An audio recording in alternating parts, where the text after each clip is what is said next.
नमस्कार, जय हिंद। कैसे हैं आप सब? आई होप कि आप सभी लोग अच्छे हैं और आप सबों की प्रिपरेशन बहुत अच्छे तरीके से हो रही है। आज के इस वीडियो में 26 से 29 फरवरी 2024 से संबंधित करंट अफेयर्स के जितने भी प्रश्न बनेंगे, जिसमें बिहार, राष्ट्रीय, अंतर्राष्ट्रीय तीनों घटनाओं का संग्रह होगा, तमाम जानकारी हमेशा की तरह आपको यहाँ पर दिया जाएगा। आप पहले इस वीडियो को देख लीजिए, उसके बाद अगर आपको लगे कि ये वीडियो से आपकी हेल्प हुई है या फिर इस सीरीज से आपकी हेल्प हो सकती है, तो इसके आगामी वीडियोज को देखने के लिए आप हमें जरूर फॉलो कीजिएगा। चलिए, पिछले वीडियो में हमने आपसे एक प्रश्न पूछा था, उस प्रश्न को देख लेते हैं।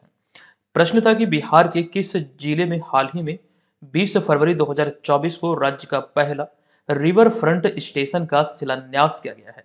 इसको लेकर कंप्लीट जानकारी हमने आपको दिया था, बिहार के भोजपुर जिला में। तो विकल्प नंबर बी यहाँ पर इसका करेक्ट आंसर था। कोशिश कीजिए कि जो भी प्रश्न आप लोगों से पूछे जाते हैं, आप लोग उसे कमेंट बॉक्स में लिखें और तमाम जानकारी विस्तार पूर्वक लिखें। विस्तार से लिखने का फायदा ये होता है कि चीज़ों को आप लंबे समय तक याद रखने में सक्षम हो पाते हैं। अच्छा, यहाँ पर जो आप ये पीडीएफ देख रहे हैं, ये 2023 का बिहार स्पेशल वार्षिकांक है। वन लाइनर फॉर्मेट में आपको उपलब्ध कराया गया है। इसके अतिरिक्त एक और पीडीएफ हमने आपको दिया है जनवरी से दिसंबर तक का, यह भी वार्षिकांक संस्करण है, जिसमें बिहार, राष्ट्रीय, अंतर्राष्ट्रीय तीनों घटनाओं का संग्रह है और तमाम जानकारी आपको यहाँ पर विस्तृत तौर पर मिल जाएगा। दोनों पीडीएफ फाइल आपको बीपीएससी मेकर ऐप पर जो कोर्स चल रही है वहां पर उपलब्ध कराया गया है। आप लोग वहां पर जाकर इसे प्राप्त कर सकते हैं। चाहे तो इस वीडियो के डिस्क्रिप्शन में जो लिंक दिया गया है वहां से भी आप इसे ले सकते हैं। चलिए, सेशन की शुरुआत करते हैं पहले प्रश्न से। प्रश्न है कि बिहार सरकार ने राज्य में स्टार्टअप इकोसिस्टम को बढ़ावा देने के लिए हाल ही में किसके साथ एक समझौता किया है? देखिए, इसका करेक्ट आंसर है, ये समझौता अभी हाल ही में सिडबी के साथ किया गया है, यानी कि विकल्प नंबर सी इस प्रश्न का करेक्ट आंसर है। आइए तथ्यों को देखते हैं जहां से आपके एग्जाम में प्रश्न अराइज होंगे। तो बिहार स्टार्टअप फंड ट्रस्ट, उद्योग विभाग और साथ साथ भारतीय लघु उद्योग विकास बैंक यानी कि सिडबी। तो सिडबी का जो पूरा नाम होता है, जो इसका विस्तृत रूप है, वो होता है small industries development bank of India. अर्थात सिडबी ने, अर्थात दोनों ने मिलकर 50 करोड़ रुपए के बिहार स्टार्टअप स्केल अप वित्त पोषण कोष के प्रबंधन के लिए एक समझौता किया है। तो कुल मिला के बिहार सरकार के दृष्टिकोण से देखें तो ये समझौता जो हुआ है, बिहार में जो स्टार्टअप है उसे बढ़ावा देने के लिए, वो सिडबी के साथ, जो कि भारतीय लघु उद्योग विकास बैंक है, इसके साथ अभी हाल ही में ये समझौता किया गया है। ये ध्यान रखिए। अगला पॉइंट है कि इस समझौते के तहत बिहार सरकार के उद्योग विभाग के निदेशक पंकज दीक्षित और सिडबी के महाप्रबंधक अरिजीत दत्त ने हस्ताक्षर किया है। तो इन दोनों के बीच यह समझौता हुआ। तो कुल मिलाकर ये भी आप यहाँ पर ध्यान रखेंगे। अगला पॉइंट है कि इस रणनीतिक पहल का उद्देश्य, ये जो समझौता हुआ, हालांकि यहाँ पर हमने लिख भी दिया है प्रश्न में कि स्टार्टअप इकोसिस्टम को बढ़ावा देने की दिशा में एक बिहार सरकार का एक पहल है।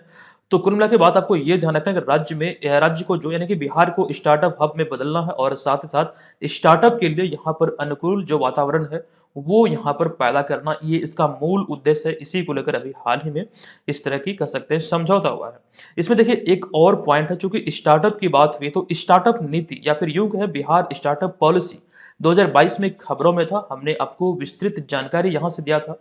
दरअसल अगस्त 2022 में बिहार के तत्कालीन उद्योग मंत्री थे सैयद शाहनवाज हुसैन। तो इन्हीं के कार्यकाल में बिहार स्टार्टअप पॉलिसी 2022 को लॉन्च किया गया था और साथ साथ सैयद शाहनवाज हुसैन, जो कि उस समय उद्योग मंत्री थे, उन्होंने स्टार्टअप पोर्टल का भी लोकार्पण किया था।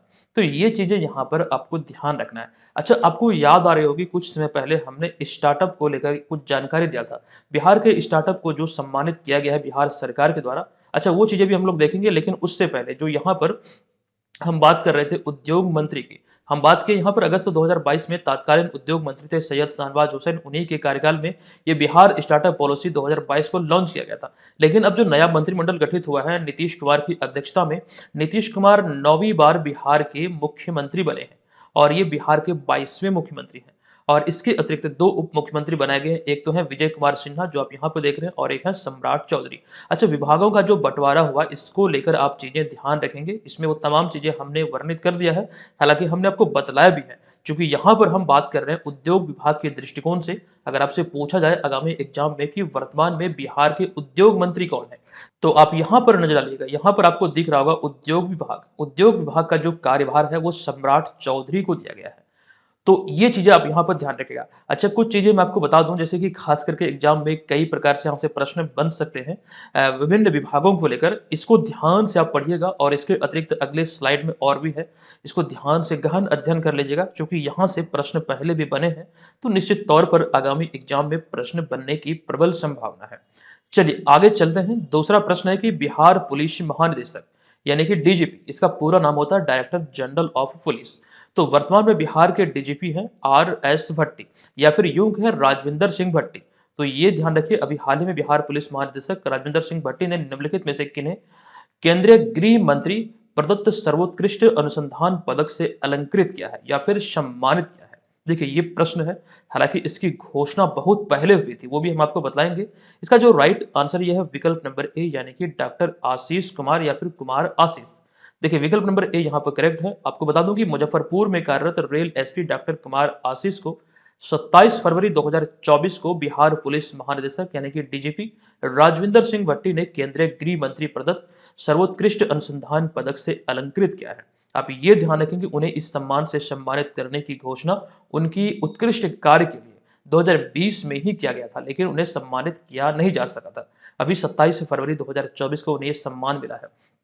एक तो ये सम्मान इन्हें मिला, ये तो इम्पोर्टेंट है ही, लेकिन उससे भी ज़्यादा इम्पोर्टेंट यह है कि बिहार के इतिहास का ये पहला गृह मंत्री अनुसंधान पदक है। ये यहाँ पर आपको ध्यान रखना है, अराइज होने की यानी कि प्रश्न अराइज होने की संभावना प्रबल है। देखिए इस तरह की जानकारी आपको हमने कुछ समय पहले जो 75वां गणतंत्र दिवस अभी हाल ही में जो सेलिब्रेट किया गया 26 जनवरी 2024 को, यहाँ पर इसको ध्यान दीजिएगा। हालांकि आपको जानकारी दी गई है, पुनः से रिवाइज करा दूं कि केंद्रीय गृह मंत्रालय ने गणतंत्र दिवस जो 2024 के अवसर पर यह 75वां गणतंत्र दिवस था, पूरे भारत से पुलिस, फायर सर्विस, होमगार्ड और सिविल डिफेंस, साथ ही साथ सुधार सेवा के कुल 1132 कर्मचारियों को वीरता और सेवा पदक से सम्मानित किया। पूरे भारत से अगर हम बात करें तो 1132 कर्मियों या फिर पुलिस अधिकारियों को मतलब सम्मिलित तौर पर यह सम्मानित किया गया। चूंकि हम बात कर रहे हैं बिहार के बारे में, तो बिहार के संदर्भ में ये ध्यान रखेंगे कि बिहार पुलिस के 25 पदाधिकारियों व कर्मियों को सम्मानित किया गया। अच्छा, इनमें भी कंडीशन है, जिनमें कि 6 को वीरता के लिए पुलिस पदक यानी कि गैलेंट्री मेडल, 2 को प्रेसिडेंट पुलिस मेडल और साथ साथ ही साथ 17 को सराहनीय सेवा पदक से सम्मानित किया गया।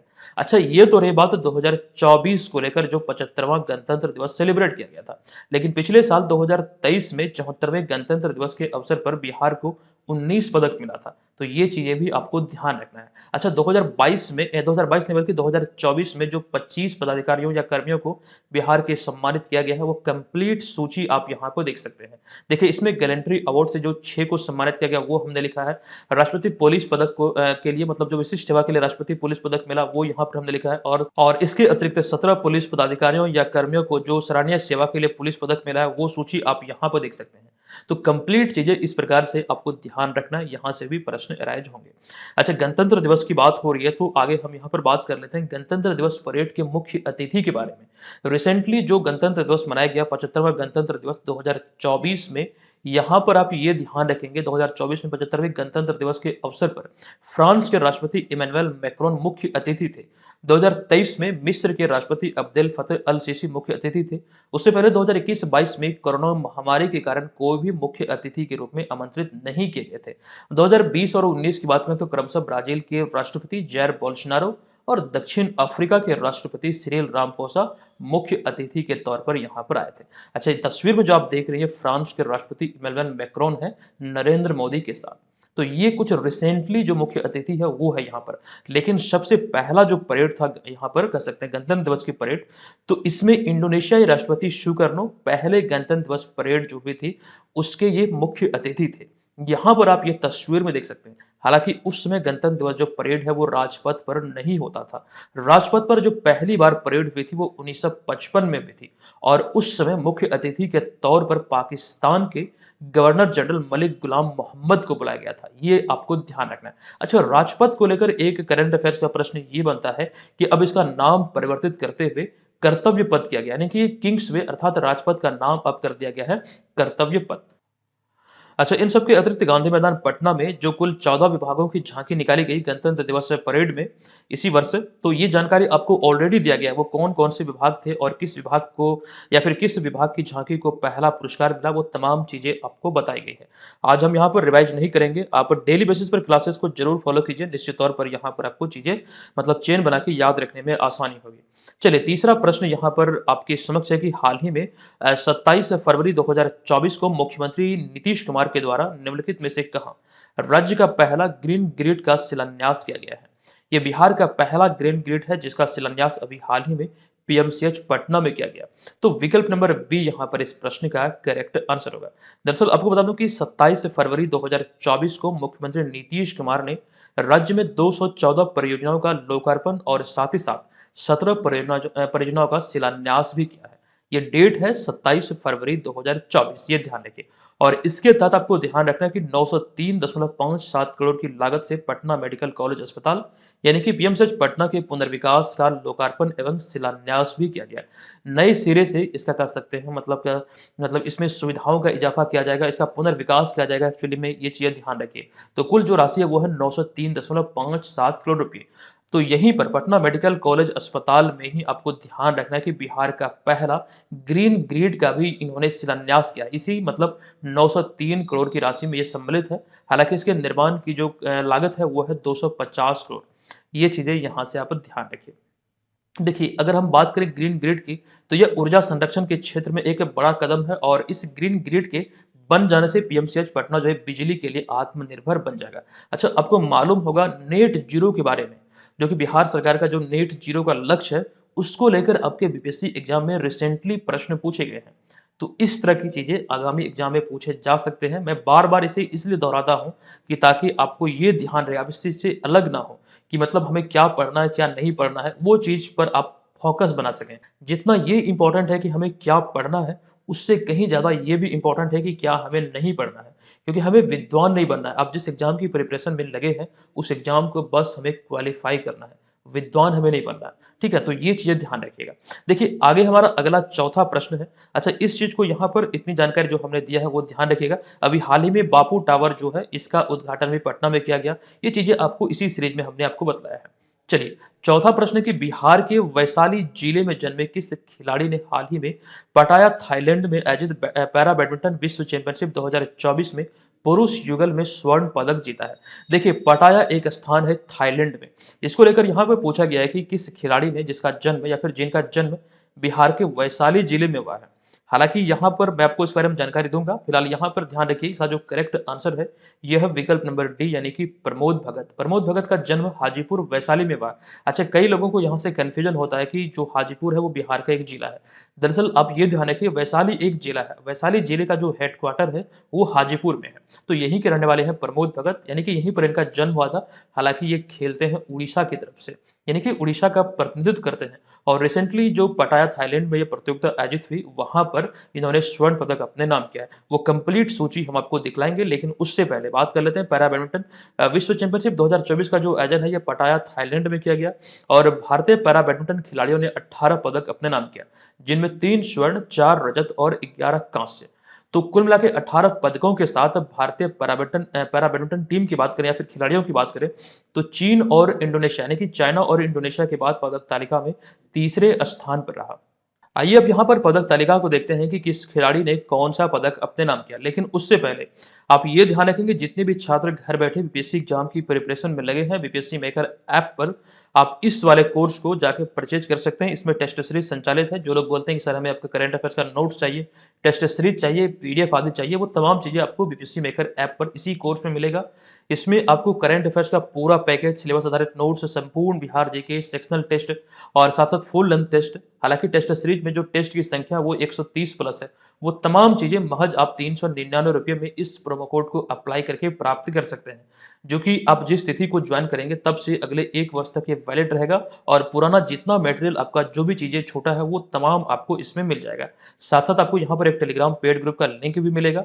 जो चीजें आप यहाँ पर देख रहे हैं स्क्रीन पर लिखा हुआ, वो तमाम चीजों का फायदा आप इसके तहत उठा पाएंगे। तो पुनः दोहरा दूं कि यही प्रोमो कोड है, इसको अप्लाई कीजिएगा, तब जाके आप इसको एक्सेस कर पाएंगे।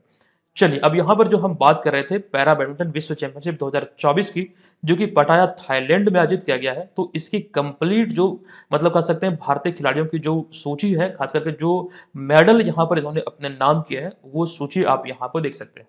इसको ध्यान रखिएगा, इस तरह के प्रश्न कई बार अराइज हुए हैं और आने वाले समय में भी अराइज होंगे। चलिए, पांचवा प्रश्न है कि हाल ही में शिक्षा मंत्रालय ने वित्तीय वर्ष 2024-25 सत्र से कक्षा 1 में प्रवेश की जो आयु है, ये न्यूनतम कितना वर्ष निर्धारित किया है? ये शिक्षा मंत्रालय ने अभी हाल ही में ये निर्धारित किया है। इसका करेक्ट आंसर है 6 वर्ष से अधिक होनी चाहिए कक्षा 1 में प्रवेश की आयु। मतलब शिशु की जो आयु है वो कम से कम 6 वर्ष हो या फिर 6 वर्ष से अधिक हो, न्यूनतम आयु की यहाँ पर बात हो रही है। ठीक है, तो ये ध्यान रखिए, विकल्प नंबर डी यहाँ पर इसका करेक्ट आंसर है। अगला छठा प्रश्न है कि निम्नलिखित में हाल ही में 26 फरवरी 2024 को भारत में पाकिस्तान के नया उच्चायुक्त बने हैं। कौन बने हैं जिन्होंने एजाज खान की जगह लिया है? पाकिस्तान के नए उच्चायुक्त कौन बने? यहाँ पर एक शब्द छूट गया है, आप लोग ऐड कर लेंगे, जिन्होंने एजाज खान की जगह लिया है। तो इनका नाम क्या है? आप ध्यान रखेंगे, विकल्प नंबर बी यानी कि साद अहमद वराइच। विकल्प नंबर बी करेक्ट आंसर होगा। अच्छा, चलिए हम आपको एक प्रश्न यहाँ पर पूछ रहे हैं, उसका आंसर इसी विकल्प में है, मतलब जो 4 विकल्प आपको दिख रहा है, इसी में से इसका विकल्प है कि पाकिस्तान के पहले प्रधानमंत्री कौन थे? चलिए, ये तो नहीं होगा क्योंकि ये यहाँ पर अभी हाल ही में उच्चायुक्त बने हैं, नई दिल्ली में जो उच्चायुक्त है, मतलब उच्चायोग है, यहाँ पर उच्चायुक्त बने हैं। तो कुल मिलाकर ये विकल्प नंबर बी तो नहीं होगा, और जो रिमेनिंग 3 विकल्प हैं, इनमें से आपको बताना है कि पाकिस्तान के पहले प्रधानमंत्री इनमें से कौन बने थे। हालाँकि यहाँ पर इसका करेक्ट आंसर है विकल्प नंबर बी। चलिए आगे चलते हैं हम अगले प्रश्न पे। प्रश्न है कि 25 फरवरी 2024 को किस राज्य सरकार ने स्तन कैंसर का शीघ्र पता लगाने के लिए सवेरा कार्यक्रम या फिर सवेरा योजना की शुरुआत की है? करेक्ट आंसर है विकल्प नंबर डी, यानी कि यह हरियाणा सरकार की पहल। विकल्प नंबर डी यहाँ पर इसका करेक्ट आंसर है। देखिए, महिलाओं में खास करके स्तन कैंसर का जो स्तर है पहले की अपेक्षाओं में बहुत अधिक बढ़ा है, और आप लोगों ने आर्टिकल वगैरह में बहुत पढ़ा भी होगा। तो इसी चीज को ध्यान रखते हुए अभी हाल ही में हरियाणा सरकार का एक पहल है, और इसका ध्यान रखना है, इसका नाम जो है यह है सवेरा कार्यक्रम या फिर सवेरा योजना, संबंधित है हरियाणा से। अगला प्रश्न है, 25 फरवरी 2024 को प्रधानमंत्री नरेंद्र मोदी ने कहा भारत के सबसे लंबे केबल पुल सुदर्शन पुल का उद्घाटन किया है? करेक्ट आंसर है गुजरात में तो इसका उद्घाटन हुआ, जिसकी लंबाई है 2.32 किलोमीटर। ये गुजरात में कौन सा स्थान है? तो ध्यान रखिए, गुजरात में एक स्थान है द्वारका, यहीं पर अभी हाल ही में इसका उद्घाटन किया गया है, और ये केबल पुल का नाम दिया गया सुदर्शन पुल। और इस तरह का केबल पुल या फिर केबल ब्रिज के बारे में, जो कि खास करके जम्मू कश्मीर से संबंधित है, यहाँ से आपके बीपीएससी एग्जाम में प्रश्न अराइज हो चुके हैं रिसेंटली, तो इसको भी आप यहाँ से ध्यान रखिएगा। नेक्स्ट प्रश्न है, निम्नलिखित में से कौन प्रतिष्ठित भारतीय अर्थशास्त्री हाल ही में विश्व बैंक की वैश्विक पर्यावरण सुविधा के स्वतंत्र मूल्यांकन कार्यालय के निदेशक के रूप में नियुक्त होने वाली पहली महिला बनी है, या फिर यूं है पहली भारतीय महिला बनी है? ओवरऑल भी बोल सकते हैं कि पहली महिला है, और भारतीयों की भी दृष्टिकोण से, क्योंकि भारत की ही, मतलब इनका जो ओरिजिन है ये भारतीय मूल की है। तो यहाँ पर इसका करेक्ट आंसर होगा प्रसिद्ध अर्थशास्त्री गीता बत्रा। विकल्प नंबर सी इसका करेक्ट आंसर है। तो प्रधानमंत्री नरेंद्र मोदी ने 25 फरवरी 2024 को विश्व की सबसे बड़ी सहकारी अनाज भंडारण योजना का उद्घाटन कितने राज्यों के प्राथमिक कृषि ऋण समितियों में अनाज भंडारण के लिए पायलट प्रोजेक्ट के रूप में किया है? तो कुल मिलाकर ध्यान रखिए, 11 राज्यों में 11 जगहों पर इसका कर सकते हैं पायलट प्रोजेक्ट के रूप में शुभारंभ किया गया 25 फरवरी 2024 को। और आपको ये ध्यान रखना है कि ये पूरे विश्व की सबसे बड़ी सहकारी अनाज भंडारण योजना है। फिलहाल ये पायलट प्रोजेक्ट के रूप में इसकी शुरुआत हुई है, और सफल तरीके से अगर ये चलती है, संचालित होती है, तो पूरे भारत में इसे लागू किया जाएगा। तो विकल्प नंबर बी यहाँ पर इसका करेक्ट आंसर है। अगला प्रश्न है कि भारत सरकार के सामाजिक न्याय एवं अधिकारिता मंत्रालय ने, या फिर अधिकारिता मंत्रालय के दिव्यांग जन सशक्तिकरण विभाग ने कब अमृत उद्यान राष्ट्रपति भवन दिल्ली में पर्पल फेस्ट 2024 का आयोजन किया है? यानी कि पर्पल महोत्सव 2024 का जो आयोजन है यहाँ पर अमृत उद्यान राष्ट्रपति भवन दिल्ली में किया गया 26 फरवरी 2024 को। ये ध्यान रखिए, विकल्प नंबर ए इसका करेक्ट आंसर है। देखिए, अगला प्रश्न है कि मोनसेफ मरजोकी जो कि किस देश के पूर्व राष्ट्रपति हैं जिन्हें अव्यवस्था उकसाने के आरोप में हाल ही में 8 वर्ष के कारावास की सजा सुनाई गई है? किस देश के, जो यहाँ पर नाम दिख रहा है मोनसेफ मरजोकी, किस देश के पूर्व राष्ट्रपति थे या फिर हैं, किस देश के पूर्व राष्ट्रपति जिन्हें अभी हाल ही में ये 8 साल की सजा सुनाई गई है? तो करेक्ट आंसर है विकल्प नंबर डी, यानी कि ट्यूनिशिया के राष्ट्रपति थे, यानी कि पूर्व राष्ट्रपति। अगला प्रश्न है कि हाल ही में 26 से लेकर 29 फरवरी 2024 तक विश्व व्यापार संगठन यानी कि WTO वर्ल्ड ट्रेड ऑर्गेनाइजेशन का कौन सा मंत्री स्तरीय सम्मेलन अबू धाबी जो कि संयुक्त अरब अमीरात अर्थात यूएई की राजधानी है यहाँ पर आयोजित हुआ है। तो ये इसका 13वां संस्करण था जो कि अभी हाल ही में ये 26 से लेकर 29 फरवरी 2024 तक ये आयोजित हुआ। अगला प्रश्न है कि 21 फरवरी 2024 को एनटीपीसी रिन्यूएबल एनर्जी लिमिटेड की पहली सौर परियोजना राजस्थान में कहां शुरू की गई है जिसकी उत्पादन क्षमता ये 70 मेगावाट की है। तो राजस्थान में इसकी शुरुआत हुई है छत्तीसगढ़ में। प्रॉपर स्थान ये ध्यान रखिए, विकल्प नंबर सी इसका करेक्ट आंसर होगा। नेक्स्ट प्रश्न है कि थाईलैंड के पटाया में आयोजित BWF पैरा बैडमिंटन विश्व चैंपियनशिप 2024 में उत्तर प्रदेश के किस आईएएस ऑफिसर ने इंडोनेशिया के फ्रेडी सेतियावान को हराकर स्वर्ण पदक अपने नाम किया है। जो कंप्लीट सूची हमने आपको दिखा था वहां मतलब दिखाया था वहां पर आपको ये नाम दिखा होगा सुहास एल भाई। हालांकि कुछ उसमें डिफरेंस है, दोनों वही है, आपको ध्यान रखना। विकल्प नंबर बी यहाँ पर इसका करेक्ट आंसर होगा। तो इन्होंने यहाँ पर स्वर्ण पदक अपने नाम किया था। विकल्प नंबर बी करेक्ट है। अगला प्रश्न है 1 से 10 मार्च 2024 तक नेपाल के ललितपुर में सैफ अंडर 16 महिला चैंपियनशिप का आयोजन किया जाएगा। बताएं कि भारतीय महिला टीम के मुख्य कोच निम्नलिखित में से कौन है। जो विकल्प दिए गए हैं इसके आधार पर इसका करेक्ट आंसर होगा बीबी थॉमस मुथात, यानी कि विकल्प नंबर बी यहाँ पर करेक्ट आंसर। ये भारतीय महिला टीम जो सैफ अंडर 19 महिला चैंपियनशिप के लिए जो टीम बनी है या फिर जो घोषित हुई है, इसके जो मुख्य कोच यानी कि जो हेड कोच है यह बीबी थॉमस मुथात। अगला 17वां प्रश्न है किस तिथि को building a sustainable future the role of NGOs in achieving the sustainable development goal, यानी कि एक सतत भविष्य का निर्माण सतत विकास लक्ष्यों को प्राप्त करने में एनजीओ की भूमिका, अर्थात इस विषय या फिर थीम के साथ विश्व एनजीओ दिवस मनाया गया है। ये कब मनाया गया है यही यहाँ पे पूछा गया किस तिथि को मनाया गया है। तो ध्यान रखिए इस थीम के साथ जो विश्व एनजीओ दिवस मनाया गया है ये 27 फरवरी 2024 को हाल ही में मनाया गया। विकल्प नंबर बी यहां पर इसका करेक्ट आंसर है। अगला प्रश्न है कि 26 फरवरी 2024 को प्रधानमंत्री नरेंद्र मोदी ने निम्नलिखित में से कहा सिक्किम के पहले रेलवे स्टेशन की आधारशिला रखी है। तो सिक्किम का पहला रेलवे स्टेशन का आधारशिला अभी हाल ही में 26 फरवरी 2024 को 15वें प्रधानमंत्री नरेंद्र मोदी द्वारा सिक्किम में एक स्थान है रंगपो, यहीं पर रखा गया। ये सिक्किम का पहला रेलवे स्टेशन है। विकल्प नंबर ए यहाँ पर करेक्ट आंसर है। अच्छा, सिक्किम की जो राजधानी है वो है गैंगटॉक। नेक्स्ट प्रश्न है हाल ही में 26 से 29 फरवरी 2024 तक मोबाइल वर्ल्ड कांग्रेस 2024 का आयोजन कहाँ किया गया है। तो ये आपको ध्यान रखना 26 से 29 फरवरी 2024 तक मोबाइल वर्ल्ड कांग्रेस का आयोजन ये स्पेन में एक स्थान है बार्सिलोना, यहीं पर अभी हाल ही में इसका आयोजन किया गया। विकल्प नंबर डी इसका करेक्ट आंसर है। नेक्स्ट प्रश्न निम्नलिखित में से कौन हाल ही में दिल्ली स्थित जामा मस्जिद के 14वें शाही इमाम बने हैं। तो इस प्रश्न का करेक्ट आंसर होगा विकल्प नंबर ए यानी कि साबान बुखारी जो कि अभी हाल ही में दिल्ली स्थित जो जामा मस्जिद है तो यहाँ के ये 14वें शाही इमाम बने हैं या फिर घोषित हुए हैं। विकल्प नंबर ए इसका करेक्ट आंसर है। तो आज की इस वीडियो में 20 प्रश्न थे। हालांकि यहाँ पर कुछ प्रश्नों में हमने एक्सप्लेनेशन आपको नहीं दिया, प्रश्नों की संख्या अधिक थी, लेकिन पीडीएफ में ये चीजें आपको विस्तृत तौर पर मिल जाएगी। चलिए अब यहाँ पर हम आ चुके हैं आज के इस वीडियो के प्रश्न पे। प्रश्न है कि 21 फरवरी 2024 को महेश्वर हजारी के इस्तीफे के बाद हाल ही में बिहार विधानसभा के नए उपाध्यक्ष कौन बने हैं। कंप्लीट जानकारी आपको दिया गया है, आप लोग कमेंट बॉक्स में जाइए और हमें विस्तार से बताइए इसका राइट आंसर क्या होगा। और जितने भी छात्र बीपीएससी मेकर ऐप पर कोई भी कोर्स परचेज किए हुए हैं उस कोर्स में करंट अफेयर्स वाले सेक्शन में जाइएगा, वहां पर ये तमाम पीडीएफ जो करंट अफेयर्स का रिसेंटली लॉन्च हुआ, एक तो वन लाइनर वाला है और एक जो वार्षिकांक बिहार राष्ट्रीय अंतर्राष्ट्रीय घटनाओं से जो है वो भी उसी में आपको मिल जाएगा। हालांकि तमाम पीडीएफ फाइल आपको इस कोर्स में मिलेगा। अगर आप इसको परचेज करते हैं तो एप्लीकेशन पे दूसरा कोई भी कोर्स परचेज करने की आपको आवश्यकता नहीं है। इसमें तमाम चीजें हम आपको सुनियोजित तरीके से दे रहे हैं।